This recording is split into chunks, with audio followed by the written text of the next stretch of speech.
ये धनबाद शहर और यहाँ बीसीसीएल में पूर्व में जो एक तरह से लेगेसी में चलता आ रहा कुरीतियाँ थीं, उन कुरीतियों का वर्षों से जो चलता आ रहा है, सारी घटना को हम लोगों ने बड़ी कड़ाई ढंग से लिया है। और उसी दिन डीसी साहब से और एसएसपी साहब से बात करके तुरंत प्राथमिकी दर्ज हुई, एफआईआर दर्ज हुआ। क्लियर कट उसमें बजट है, उसमें रिस्पॉन्सिबिलिटी भी फिक्स है, बीसीसीएल को क्या करना है, जेआरडीओ को क्या करना है और बीसीसीएल और जेआरडीए दोनों को मिलकर क्या करना है। निर्देशित कर दिया है सीआईएसएफ के माध्यम से कि जब भी वो फील्ड में जाए तो एक क्वार्टी 3-4 लोगों का फोर्स साथ में लेकर फील्ड में जाए और जो भी इस तरह के अराजक तत्व हैं उनसे निपटने में उनको भय ना लगेगा और हमारे अधिकारियों में भय मुक्त माहौल हो, इसके लिए हमने उच्चतम स्तर के अधिकारियों से भी स्टेट में मिला है। वासरी की इफिशियंसी बढ़ाना है। एक नई वासरी भोजूडी भी खुल गई है, उसके अतिरिक्त 5 चल रही हैं। जितना वासरी का प्रोडक्ट ज़्यादा होगा, स्टील इंडस्ट्री को उससे फायदा मिलेगा। नए फाइनेंशियल ईयर की शुरुआत हो गई है, ऐसे में बीसीसीएल के पास कई सारे प्लान हैं। वर्तमान में कई तरह की चुनौतियां भी हैं। हाल के दिनों में बीसीसीएल के जीएम पर कुछ लोगों द्वारा हमला भी किया गया था। ये भी बातें सामने वर्तमान में चुनौतियां हैं। कोयले का उत्पादन भी करना है, साथ साथ जो अवैध खनन होने उस पर रोक भी लगाने हैं। पूरे मामले पर सीधे हमारे साथ सीएमडी मनोज अग्रवाल जी हैं, उन्हीं से जुड़ते हैं कि नए फाइनेंशियल ईयर में क्या कुछ प्लान है और जो चुनौतियां हैं उसे निपटने को लेकर किस प्रकार के कवायद की जाएगी। सर, अभी चूंकि नया फाइनेंशियल ईयर की शुरुआत हो चुकी है, तो अब बेहतर उत्पादन क्षमता बढ़ाने के लिए या नए स्टेक होल्डर को जोड़ने को लेकर क्या कुछ प्लान है? सबसे पहले आपके मिरर मीडिया को नए साल के फाइनेंशियल ईयर के अवसर पर आपको बहुत बहुत शुभकामना, बधाई। जैसा कि आपने कहा, नए फाइनेंशियल ईयर की शुरुआत हो चुकी है, ऑलरेडी आधा अप्रैल निकलने को है। ये प्लान हमारा बहुत पहले से ही बन जाता है। इस बार हमारा प्रोडक्शन हम लोग कम से कम 40 मिलियन से अधिक करेंगे, डिस्पैच भी लगभग उतना करेंगे। और सबसे मुख्य हम लोग की योजना यह है कि जो भी कोयला हम लोग निकालेंगे वह क्वालिटी कोयला होगा। कोयले में उनकी गुणवत्ता में कोई शिकायत ना होगा, जिससे कि हमारा कस्टमर कोई यहाँ से न जाए बल्कि अट्रैक्ट हो कि हमको कोयला बीसीसीएल से ही लेना है। दूसरा, ई ऑक्शन वगैरह में भी कोयले का डिस्पैच बढ़ाने के लिए हम लोगों ने अलग अलग स्कीम शुरू की है। जैसे कि 100 रुपीज़ से लेकर के 600 रुपीज़ पर टनी तक क्वांटिटी के हिसाब से ई ऑक्शन में हम लोगों ने छूट देने की योजना बनाई है और उस पर हम लोगों ने ऑक्शन निकाला भी है और उसका बड़ा अच्छा रिस्पांस मिला है। लगभग 1 मिलियन टनी इसमें लोगों ने ऑफर लिया है, यानी कि 10 लाख टन। रेल में 90 डेज का समय है और रोड में 45 डेज का समय है। तो इस तरह से हम अपने फाइनेंशियल पोजीशन को कोयले का डिस्पैच बढ़ा करके बढ़ाएंगे। साथ ही हमारा जितना ज़रूरत रहेगा उतना वो भी निकालेंगे। पर्यावरण पर भी उचित चारों तरफ ध्यान देना है। और इसके अतिरिक्त सीएसआर के तहत हमसे डायरेक्ट और इनडायरेक्ट जो भी लोग जुड़े हैं, लगभग 10 लाख से ज़्यादा लोग इसमें जुड़े हुए हैं, उन सब का भी लिविंग स्टैंडर्ड उनका बढ़ाने में बीसीसीएल क्या योगदान दे सकता है, उसके तहत भी विभिन्न कार्य योजनाओं पर कार्रवाई की जाएगी। लोग निर्भर हैं बीसीसीएल पर, कई तरह के प्लान है। एक मामला हम समझना चाहेंगे, एमडीओ मोड में भी कुछ समस्याएं आ रही है वर्तमान में?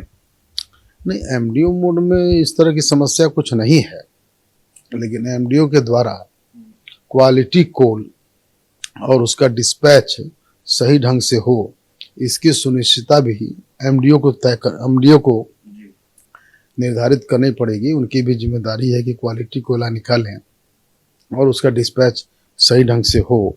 और जो कार्य एमडीओ को अपने नियमों के अधीन करना है, सुरक्षा और क्वालिटी का विशेष ध्यान रखना पड़ेगा उन्हें। अभी सर, चूंकि राज्य सरकार के भी चूंकि अधीन में आता है, बहुत सारी चीजें हैं, उनसे भी समन्वय बनाकर रखना है, तो राज्य सरकार का कितना समर्थन मिल पा रहा है?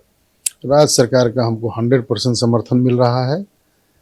जो भी कठिनाइयाँ या डे टू डे वर्क में या बीच में भी कोई समस्या ऐसी आती है तो हमारे डिस्ट्रिक्ट के डीसी साहब, एसएसपी साहब एंड अन्य लोग भी, हम लोग की बराबर संवाद चलते रहती है और हर तरह का उचित सहयोग मिलता है। कभी कभी कुछ उनके नीचे के अधिकारी, हमारे अलग अलग क्षेत्रों के अधिकारी जैसे थाना प्रभारी वगैरह की, उतना उनका विज़न कोई कोई हर तरह के होते हैं, वहाँ कुछ कठिनाई आने से उसका भी हम बताने पर तुरंत निदान हो जाता है। अभी हाल के दिनों में कुछ इलाकों में भूदशान हुआ, वैसे में लोगों को शिफ्टिंग की प्रक्रिया भी रही, तो जो जो डेंजर जोन के इलाके हैं वहां से दूसरों को शिफ्ट करने में जो समस्याएं आ रही है, कैसे देख रहे हैं इसे आप?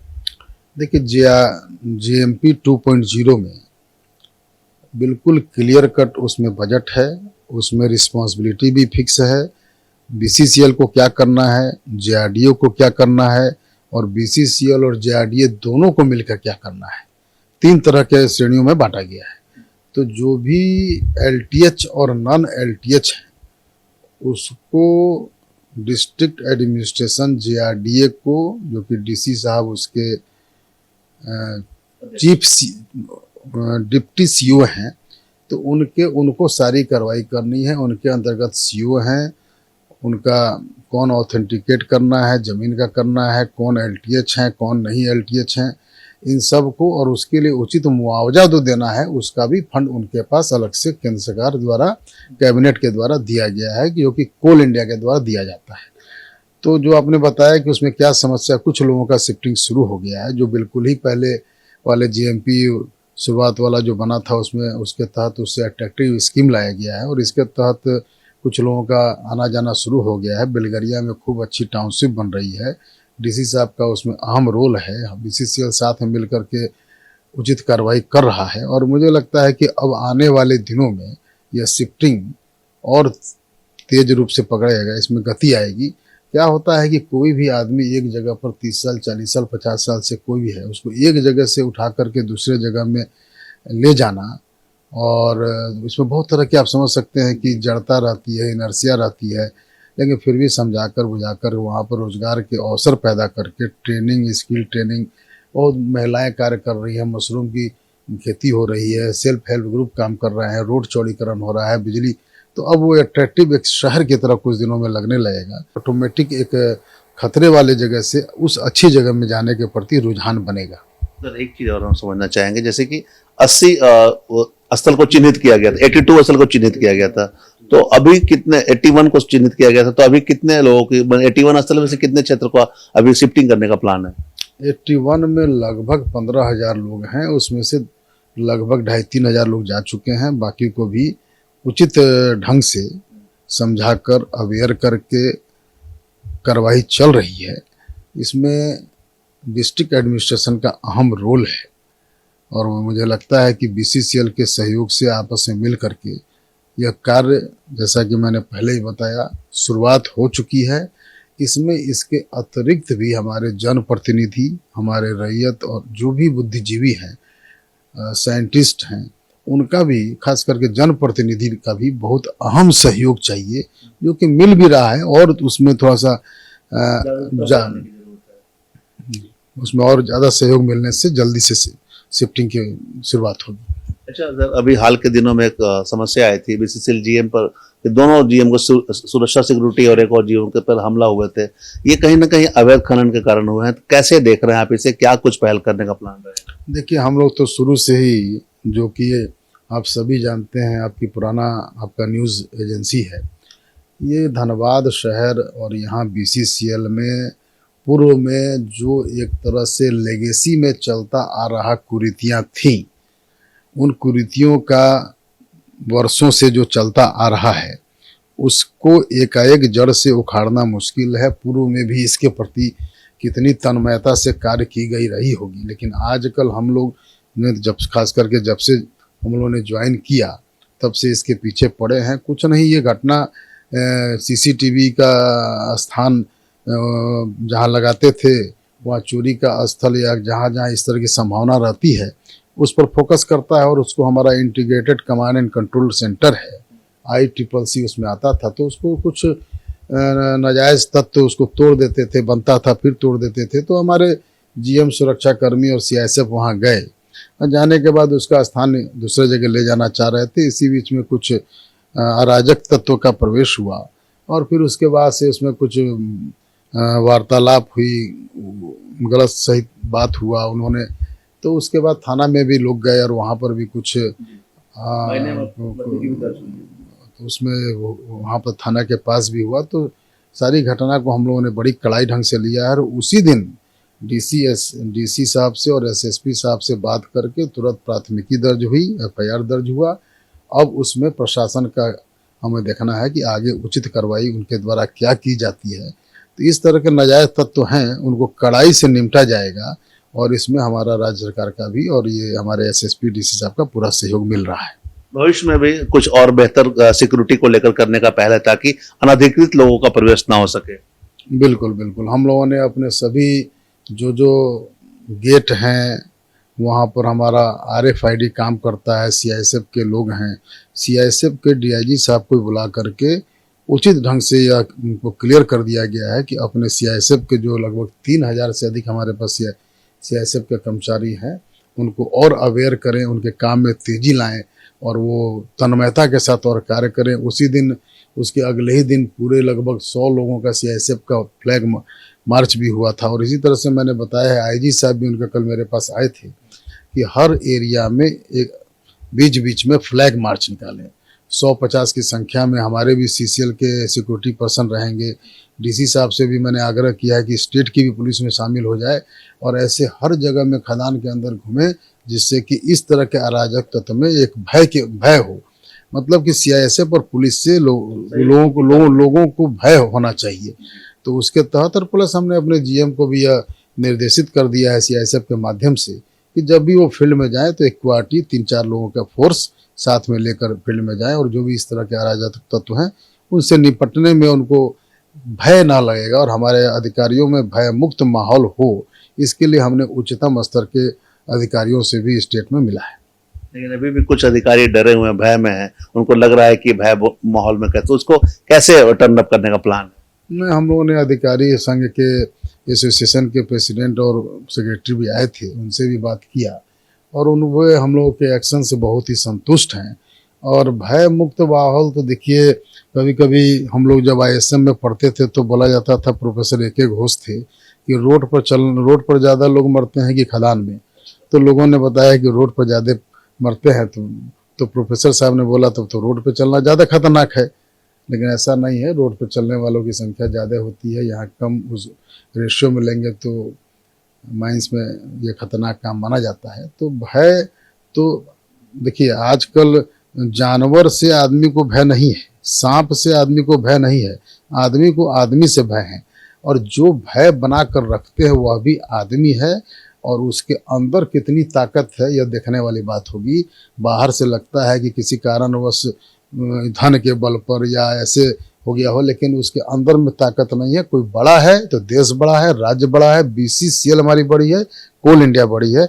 हमने ही ना इस तरह के कॉन्ट्रैक्टर को या जिसको भी बताया जा रखा है, और कोई भी प्रतिनिधि भी तो जनता के बल पे बनता है ना। तो जनता के बल अगर मन में भय होगा, हमारे एम्प्लॉइज के मन में भय होगा, तो जो भय इस तरह से क्रिएट करेंगे उनको भी भय पैदा करने का हम लोग क्या करेंगे।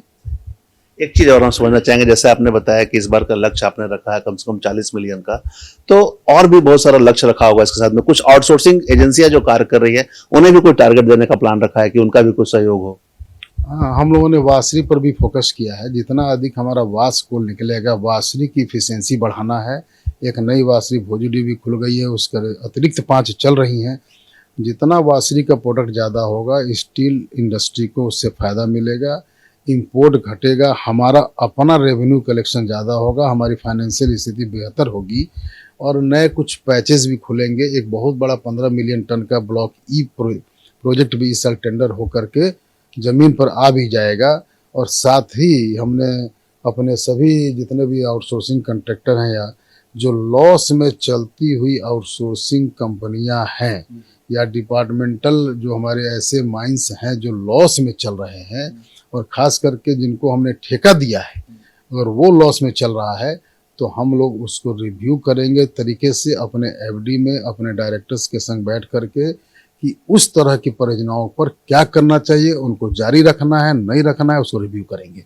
जिससे कि यह कोई ना समझ ले कि मुझे एक बार कॉन्ट्रैक्ट मिल गया, कंपनी बीसीसीएल को घाटा भी होगा, उस कॉन्ट्रैक्टर को फायदा होगा। तो उस पर हम लोग गहराई से रिव्यू और चिंतन कर रहे हैं कि आगे उस पर क्या हम नीति अपनाएंगे। एक चीज और हम समझना चाहेंगे, अब नए कुछ स्टेक होल्डर को भी लाने का प्लान है, क्योंकि लोग जैसे बीसीसीएल जाती है बाहर में बात करती है, यहाँ लोग आकर बात करें बीसीसीएल से, चाहे उत्पादन को लेकर या कोयले खरीद को लेकर बात करने हो, इसमें कुछ प्लान है? नहीं, हमारे जो बड़े बड़े टेंडर निकल रहे हैं तो उसमें स्वतः जो ग्लोबल टेंडर निकलेगा तो कुछ नए और अगर इसके अतिरिक्त आए नए कॉन्ट्रैक्टर, नए बिजनेस फर्म्स आए तो उनका हमेशा स्वागत रहेगा। और जिस तरह से हमारे कोल इंडिया की नीति है क्रिटिकल मिनरल्स वगैरह के मामले में, तो उस क्षेत्र में भी अपना हमारा सीबीएम बहुत अच्छा चल रहा है। सीबीएम प्रोजेक्ट अपने कोल इंडिया में हमारा ही चल रहा है, कोल बेड मिथेन मुनिडी में, और 10 क्यूबिक मीटर पर टन से ज़्यादा का घनत्व मिला है। तो वो मुझे लगता है कि इस साल के अंत तक शुरुआत उसकी हो जाएगी इंडस्ट्रियल कमर्शियल प्रोडक्शन की, और अगले साल उससे देश को बहुत बड़ा गैस पाइपलाइन मीथेन गैस का मिलेगा। एक दूसरा प्रोजेक्ट भी वहीं पर मुनिडी 2 दूसरा वहाँ पर चल रहा है, वो अभी एक्सप्लोरेशन में है, वो अभी 1.5-2 साल में उसका भी उत्पादन शुरू हो जाएगा। तो सीबीएम के क्षेत्र में हम लोग डाइवर्सिफिकेशन ऑफ द बिजनेस कर रहे हैं, और हमारा सोलर प्लांट भी दुगदा में और आएगा, 2-3 चल रहे हैं ऑलरेडी। इसके अतिरिक्त और भी नए क्षेत्रों में हम लोग कैसे प्रवेश करें, इस पर भी हम लोग एक्सप्लोर कर रहे हैं।